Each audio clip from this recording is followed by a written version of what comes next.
झांसी में पत्रकारों से बातचीत के दौरान डिप्टी सीएम केशव प्रसाद मौर्य ने कहा कि अखिलेश यादव लगातार बयान और ट्वीट करते रहते हैं, लेकिन उनके हर बयान पर प्रतिक्रिया देना जरूरी नहीं है। उन्होंने कहा कि अयोध्या करोड़ों राम भक्तों की आस्था का केंद्र है और वहां दर्शन करने के लिए हर श्रद्धालु स्वतंत्र। केशव प्रसाद मौर्य ने समाजवादी पार्टी पर हमला बोलते हुए कहा कि सपा में परिवार भावी है और यह राम भक्तों की भावनाओं का सम्मान नहीं करती। उन्होंने सपा को रामद्रोही परिवार बताते हुए कहा कि भगवान श्री राम के प्रति जनता की आस्था पर सवाल उठाना उचित नहीं है। राम मंदिर में दान व्यवस्था को लेकर उठ रहे सवालों पर डिप्टी सीएम ने कहा कि यदि कहीं कोई अनियमितता हुई है तो उसकी जांच की जा रही है। जांच में जो भी दोषी पाया जाएगा उसके खिलाफ नियम अनुसार कार्रवाई की जाए। अखिलेश यादव पर तंज कसते हुए डिप्टी सीएम ने कहा जनता का विश्वास भाजपा के साथ है और आने वाले वर्षों में भी भाजपा ही प्रदेश और देश के विकास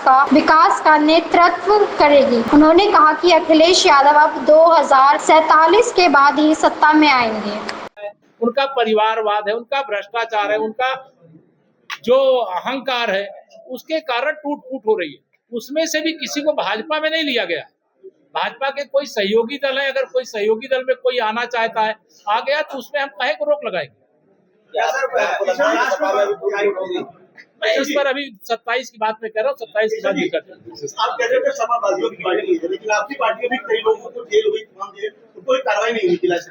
क्या आपके भी कई पार्टी के लोग जिला से वीडियो वायरल हुए, इस तरह की चर्चा रहता है। विश्व की सबसे बड़ी पार्टी है, कोई समस्या होगी तो उसको पार्टी समझ कर आपने बिहार में कहा कि जंगल राज का खात्मा हुआ, भाजपा की सरकार बनी।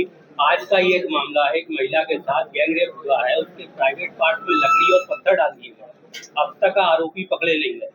यार आप सम्मानित पत्रकार हैं, कोई घटना करेगा और वो सोचेगा मैं पाताल के अंदर घुस जाऊं, जहां भाजपा की सरकार है उसको वहां से भी निकाल करके लाएगी, उसको सजा दिलाएगी। महिला का कहना है कि 2 महीने पहले भी उसने शिकायत की थी। नहीं, शिकायत की नहीं कार्रवाई होगी तो जो लापरवाही किए होंगे उनके खिलाफ कार्रवाई। अखिलेश यादव कह रहे हैं कि आपके समय के एनकाउंटरों की जांच सत्ता में 47 के बाद आएगी।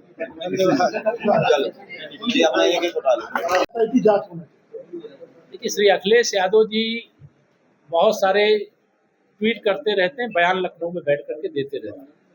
उनके किसी बयान पे कोई प्रतिक्रिया देने की आवश्यकता नहीं। अयोध्या हमारी आस्था से जुड़ा हुआ स्थान है, चाहे आदरणीय मुख्यमंत्री योगी आदित्यनाथ जी, चाहे केशव प्रसाद या कोई भी राम भक्त अयोध्या जाना चाहता है। श्री अखिलेश यादव जी नहीं गए हैं, वो शायद नहीं जाना चाहते हैं, वो भी जाए। उनके लिए कोई, हम लोग तो कहते थे कि जाए दर्शन करें, लेकिन वह रामद्रोही परिवार है, राम भक्तों का खून बहाने वाला परिवार है और उनकी श्रद्धा अयोध्या के प्रति नहीं है तो दूसरे की श्रद्धा पर सवाल उठाने का काम न करें। नृपेंद्र मिश्रा जी ने कहा है कि अयोध्या में बहुत बड़ा डाका डला है, जो निर्माण समिति का बड़ा डाका डला है। मुझे मालूम नहीं है कि उन्होंने क्या कहा है, लेकिन मैं कहा कि नियम सही, उन्होंने कहा कि नियम सही थे।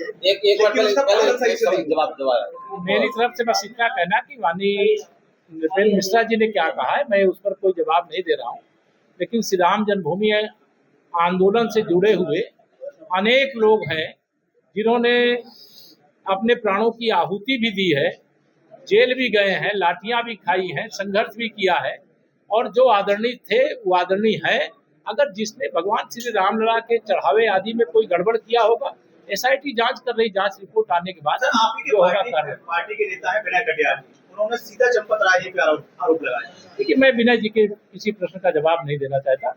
मैं विनय जी का भी उतना ही सम्मान करता हूँ जितना पूज्य चंपत राय जी का सम्मान करता हूँ। मथुरा से भी आवाज उठ रही है, मथुरा में भी दिनेश फलाहारी बाबा पे आरोप। देखिए, ये हिंदू समाज की आस्था से जुड़े हुए केंद्रों को बदनाम करने की ये साजिशें हैं और इस प्रकार की साजिश से समाज सावधान रहे, इस प्रकार के दुष्प्रचार से सावधान रहे। हम भी अगर मंदिर में दर्शन करने जाते हैं, उस आंदोलन से ही निकल करके राजनीति की स्थान पर बैठे हुए हैं। हम भी जब जाते हैं तो हमारे पास जो अपनी सामर्थ्य होती है श्रद्धा स्वरूप दान पात्र में डालते हैं। तो जो भी जाता है वो श्रद्धा से दान पात्र में जाके डालता है। कोई गड़बड़ी करेगा, भगवान उसका हिसाब करेंगे। क्या आप मानते हैं कि दुर्भावनाओं पर डाका डालने नहीं, ऐसी बात होना चाहिए उस टाइप का? अगर किसी ने किया है, तो किसी ने किया है तो उसकी जांच हो रही, जांच में जो दोषी पाए जाएंगे कार्रवाई होगी, लेकिन आस्था के साथ खिलवाड़ न किया जाए और विशेष तौर से हिंदू आस्था से जुड़े हुए स्थानों के बारे में इस प्रकार से जो श्री अखिलेश यादव जी लगातार किए हैं, उनको ये करने से बाज आना चाहिए। मैं कहूँगा मंत्री जी एक केंद्र को लगातार बहुमत प्राप्त है, तो ये लगातार बाहरी सांसदों की जरूरत क्यों पड़ रही है? कहाँ कोई भाजपा में आया है क्या? लगातार अभी आपने नहीं, कोई भाजपा में आया है क्या? आप सवाल कर लो तो सवाल के पहले उसका हिसाब लगा लो। इसमें से कोई जहाँ टूट फूट हो रही है उनकी पार्टी की अंदरूनी ये सवाल और इसका जवाब कोई मेरे पास तो नहीं है, लेकिन मैं इतना जरूर कह सकता हूँ, मैंने कहा 2027 तीसरी बार भाजपा सरकार बनने के बाद समाजवादी पार्टी सैफई की पार्टी बन करके रह जाएगी। इसके अर्थ जो आप लगाना होगा।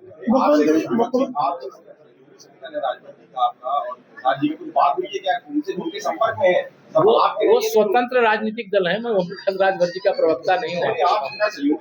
आप मुझसे जो सवाल है मुझसे करिए ना।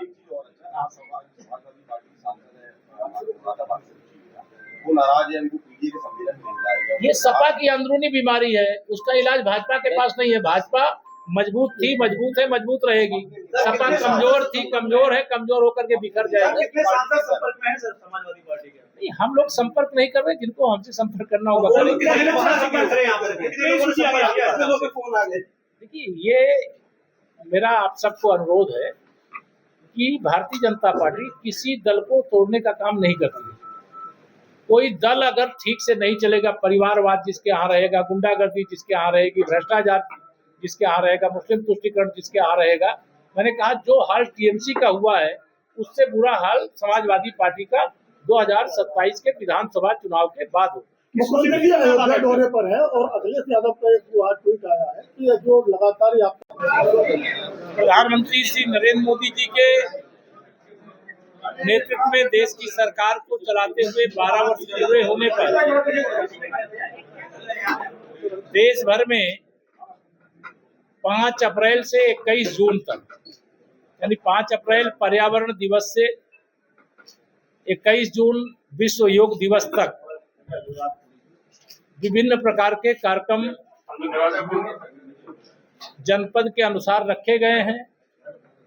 और उसी के क्रम में आज महान वीरांगना जिनका कल बलिदान दिवस था, झांसी की रानी लक्ष्मीबाई जी की धरा पर आने का मुझे सौभाग्य प्राप्त हुआ।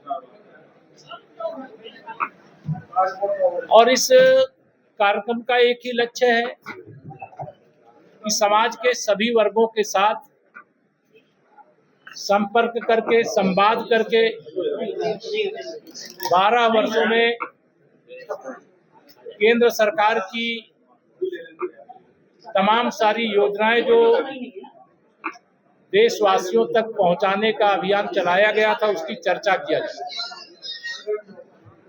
और 2047 यानी कि जब आजादी के 100 साल पूरे होंगे तो विकसित भारत बनाने का जो लक्ष्य है उसको पूरा करने के लिए जनजागरण भी किया जाए, देशवासियों को एकजुट किया जाए। और मुझे खुशी इस बात की है कि जितना हम लोग अपेक्षा करते हैं उससे अधिक समर्थन झांसी सहित संपूर्ण उत्तर प्रदेश के 75 जिलों में प्राप्त हो रहा है, देश में प्राप्त हो रहा है। और एक ही आवाज निकलती है, मोदी है तो भरोसा है। सपा हो, बसपा हो, कांग्रेस हो, ये सब धोखा है। और 2024 के लोकसभा चुनाव के बाद देश में भारतीय जनता पार्टी का जो गठबंधन है एनडीए के रूप में तीसरी बार सरकार बनाने में हमें सफलता मिली है। और 24 के लोकसभा चुनाव के बाद माननीय प्रधानमंत्री श्री नरेंद्र मोदी जी के हाथों को मजबूत बनाने के लिए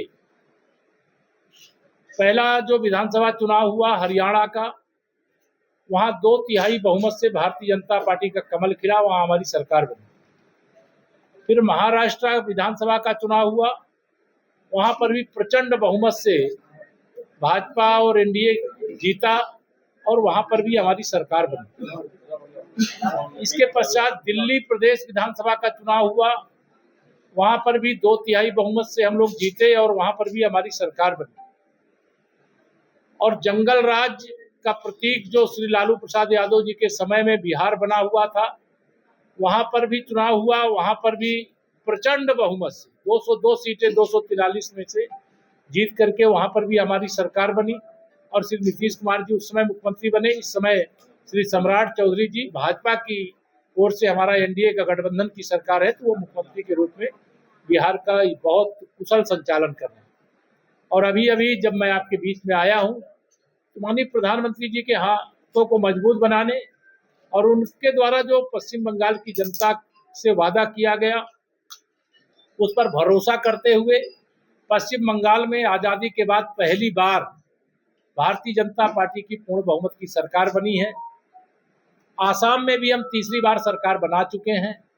तो माननीय प्रधानमंत्री श्री नरेंद्र मोदी जी के नेतृत्व में देश भरोसा कर रहा है। 27 में उत्तर प्रदेश का भी विधानसभा चुनाव होने जा रहा है।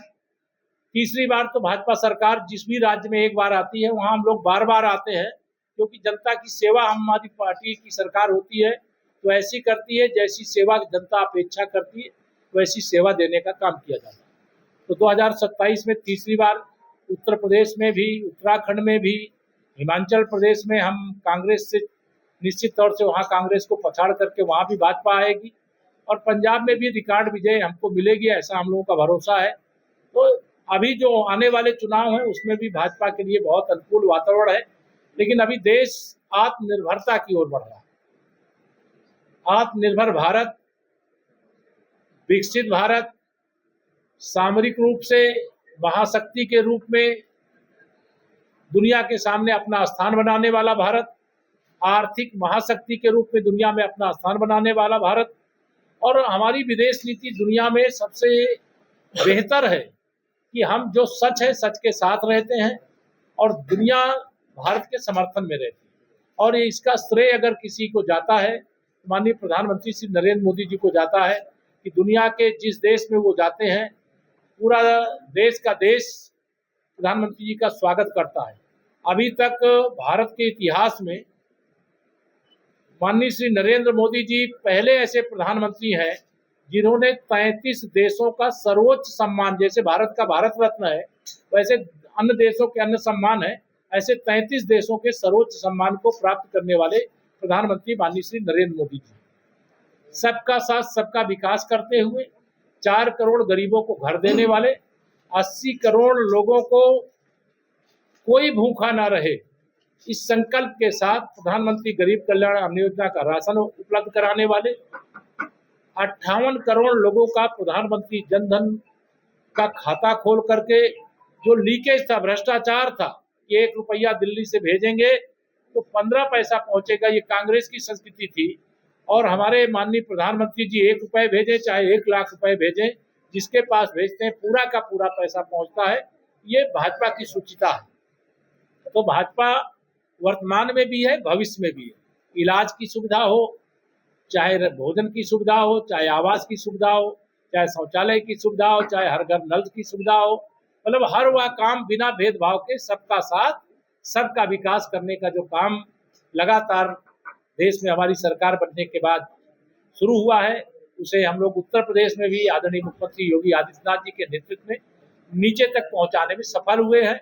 इसीलिए पूरे भरोसे से हम तो कहते ही हैं, लेकिन यह विश्वास विरोधियों को भी है जो फर्जी पीडीए की बातें करते हैं, उनको भी भरोसा है कि भाजपा को 2027 में हराया नहीं जा सकता। लेकिन यह बात जरूर मैं कह करके जा रहा हूं आप सबके बीच में कि जो हाल पश्चिम बंगाल में टीएमसी का हुआ है चुनाव हारने के बाद, इससे बुरा हाल 2027 में समाजवादी पार्टी का भाजपा की तीसरी बार सरकार बनने के बाद होने वाला है। आपने कहा कि